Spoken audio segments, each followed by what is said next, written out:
Preliminary stage, we didn't make any specific choices as to which type of lighting we used. It tended to be high key lighting because we just chose a classroom which had open blinds.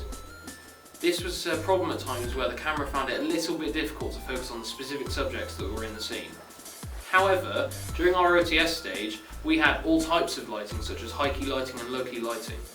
We specifically chose low key lighting in times where there was like scary or particularly tense moments. This would automatically give the audience a form of fear, and it would give the audience an idea as to what character was good or bad. And high key lighting sections would normally be where there was a victim.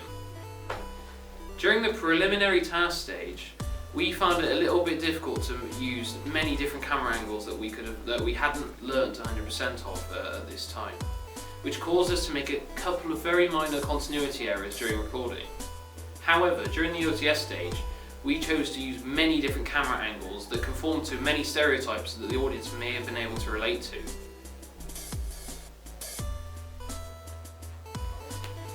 Some of the camera techniques we used were quite effective, such as the times where we used a first-person camera view. This was from the perspective of a victim, and this would have caused the audience to relate a little bit better. It may have induced fear into the audience a little bit stronger. During the preliminary task, we had a slight lack in mise-en-scene. This is because for elements such as the clothing, we found that people were just wearing a non-school uniform and just sort of quite generic. There's also things such as the location. It was just in a classroom with a table and a couple of chairs. Whereas like in the actual scene that was happening, you would have thought it would probably be in some sort of like other out of school location, something people would like to meet up in. However, during the OTS section where we were filming there, we had a much better selection of locations. For example, we had some quite urban areas that had brickwork, where people would normally live around, to make people feel tense as like this, they're not safe. So this is going on in the place where they are at.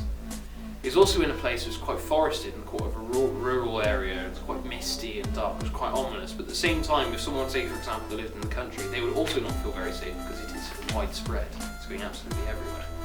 We also made a much better improvement in terms of clothing and makeup, because during the scenes where we were filming the zombies, they were making quite zombie-like tones of face, and they also had like the makeup was like really strong and powerful and quite blooded and gory. During the preliminary task, we had two boys conversing. However, we had a much wider selection of cast members during the OTS filming. These were things such as a blonde girl, which would have conformed to the stereotype that naturally, as a victim, she would have been more vulnerable to dangers such as the apocalypse.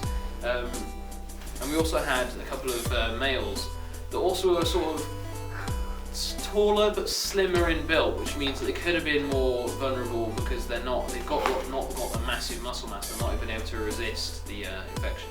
The preliminary stage didn't have many unique editing techniques. This was because it was something that we weren't 100% familiar with at the moment. However, during the OTS stages, we were able to include many different editing techniques. These are things such as the pace. The pace at times where there were zombies involved chasing the victims was quite fast-paced. This would help create and hold tension for the audience. Overall, we made a big leap in terms of all the different techniques we used. We managed to create a massive array of different items and different types of mise-en-scene, props, sound, lighting, all the different techniques that would make a successful film. We were able to create more of that to make a successful opening title sequence.